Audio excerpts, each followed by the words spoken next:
dans l'exercice de vos fonctions.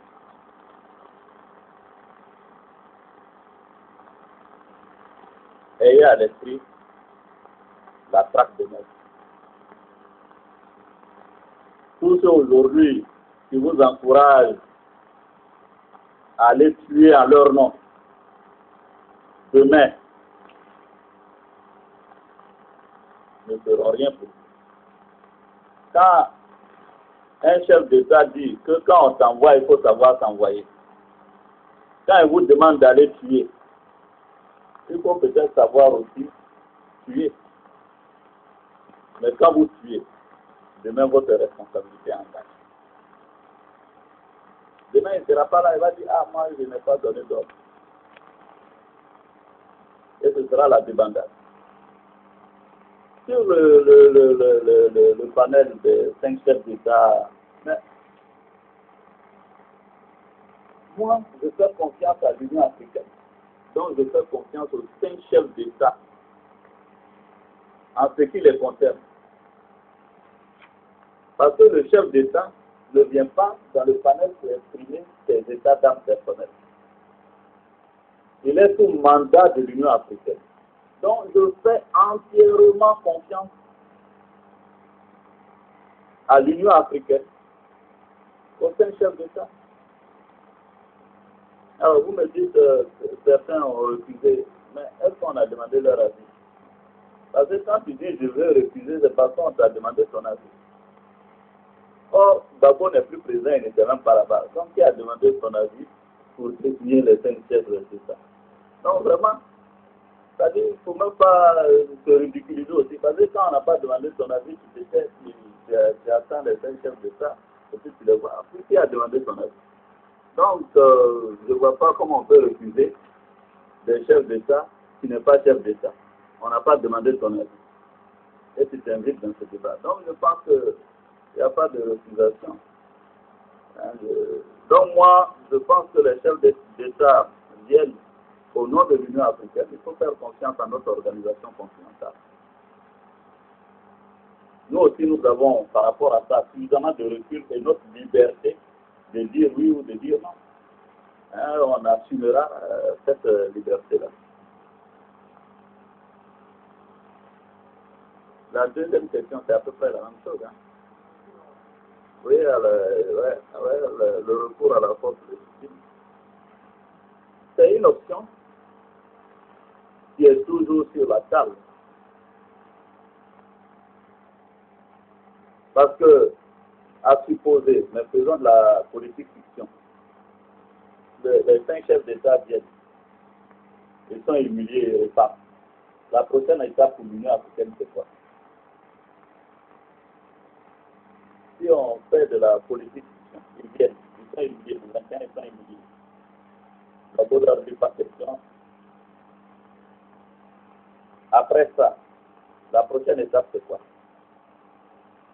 C'est un cran au-dessus, j'imagine. Donc, la CEDEAO, à juste titre, a parlé d'utiliser la force légitime. Et je vous ai dit que nous étions totalement d'accord pour l'utilisation de la force légitime. Ce ne sera pas la première fois pour la CEDEAO d'utiliser la force légitime. La CEDEAO a utilisé la même force en Sierra Leone. Aujourd'hui, le peuple sierra-léonais vit des ères de démocratie, avec un président élu librement, qui gouverne bien et qui met en œuvre la démocratie dans son pays. La CEDEAO a fait œuvre utile en Sierra Leone. Dans le même prolongement, la CEDEAO pourra faire œuvre utile en Côte d'Ivoire. Donc l'option militaire est toujours, de mon point de vue, sur la table et il faut l'encourager. Il faut l'encourager. Alors les gens disent, oui, le Premier ministre va chercher une force légitime contre les Ivoiriens. Moi, je suis Ivoirien aussi. Je suis Ivoirien. Donc, je ne cherche pas une armée contre les Ivoiriens. Je cherche une armée contre celui qui confisque le pouvoir.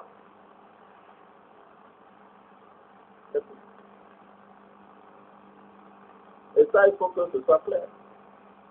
Donc, nous comprenons ça parfaitement. Quand ils disent ça, ça me fait rigoler. Et celui-même, il n'est même pas allé, c'est-à-dire celui-même qui a pris l'argent du contribuable, a acheté des Sukhoi, des 1024, pour aller tirer à Boaké sur la population civile. Le monsieur même à Abidjan, on a des mercenaires, vous le savez bien, qui sont payés avec l'argent du contribuable, qui ont tué 500 personnes. Ceux qui sont morts là, les 500 sont des Ivoiriens. Donc, quand on arrête ce petit jeu, le problème en Côte d'Ivoire, il n'y a pas de. Bako aller à une élection, il a perdu. Qu'est-ce qu'il fait au palais? C'est tout. Donc, pour nous, la force légitime est totalement justifiée dans ce cas-là. Alors, madame a demandé qu'on aille prendre des forces nouvelles, non? Pour venir faire un affrontement. Si ce n'était pas une question, j'aurais pris ça comme une instruction et je lui aurais promis d'y réfléchir. Hein? Mais comme c'est une question. Donc, non, ce sont des. Je pense que le souci de nous tous, c'est d'éviter une guerre généralisée. Je comprends que les gens soient fatigués. Mais nous donnons la chance à la paix, mais nous avons un horizon raisonnable même. Donc, ces deux forces ont travaillé ensemble pendant 3 ans et j'ai vu comment elles ont travaillé ensemble. Comment des liens se sont noués. Il faut trouver le moyen de régler le compte de ceux qui conquistent le pouvoir sans se mettre à dos toute l'armée de Côte d'Ivoire. Donc, nous sommes en train d'y réfléchir. Ce n'est pas pour rien que je suis entouré des militaires, aussi bien issus des forces nouvelles que des FDSI. Nous avons le même objectif. Il ne faut pas considérer qu'il y a une armée des FACEL et puis une armée des FDSI. Non, il n'y a plus de FACEL. Il y a une armée républicaine et donc des gens, des mercenaires qui appuient une garde républicaine qui confisque le pouvoir. C'est ça que nous voulons obtenir. Et dans l'armée, les lignes bougent. Je vois qu'on a commencé à faire des arrestations dans l'armée. Mais quand vous avez volé le pouvoir, vous ne pouvez pas empêcher des militaires de dire que vous avez volé. On les arrête, on dit oui, ils veulent faire tel coup d'État. C'est vous qui avez fait le coup d'État. Donc je vois, il y a des arrestations. Non. L'armée grogne et ça bouge dans l'armée. De la même façon qu'on a tiré sur les populations civiles à Bobo, dans l'armée, on veut les arrêter, tirer sur d'autres militaires. Donc on procède à des arrestations. Quand on procède dans une armée à des arrestations, c'est parce qu'il y a une grogne. C'est parce que l'armée n'est pas unanime. Elle dit non. L'armée n'a pas à s'impliquer dans les débats politiques. Si M. Ouattara a gagné, il faut qu'on se mette sous son autorité. Donc, pour faire peur, il y a certains militaires qui m'ont appelé, des FDSI, qui me disent que moi-même envoyé des textos de menaces, mais des menaces terribles de la milice de Bako au sein de l'armée. Je leur dis, bon, demain on va vous abattre, on va ceci, on a fait. Quand on est dans le faux, on est obligé de faire ça, de menacer et puis d'arrêter les militaires.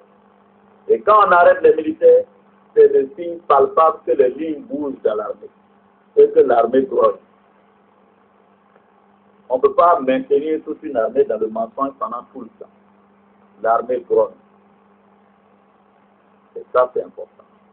Non, ce sont des éléments. Et moi, je ne veux pas que les forces armées des forces nouvelles affrontent la frange saine de notre armée. Les deux doivent plutôt se donner la main. Et le signal fort que je lance à notre armée, c'est ça. Le porte-parole de l'armée, du ministère de la Défense, le capitaine Allah, bientôt va s'adresser aux frères d'armes. Leur fera des adresses. Et puis, ça va. Bon, lui, il n'est pas des forces armées, des forces nouvelles. Hein. Et puis, il n'est pas à la retraite. Hein. Il n'est même pas prêt d'aller à la retraite. Donc, il va. Hein, voilà, sous-préfet militaire de Zouani. Bon. Donc, les lignes bougent. Et au fur et à mesure, vous allez voir, il y aura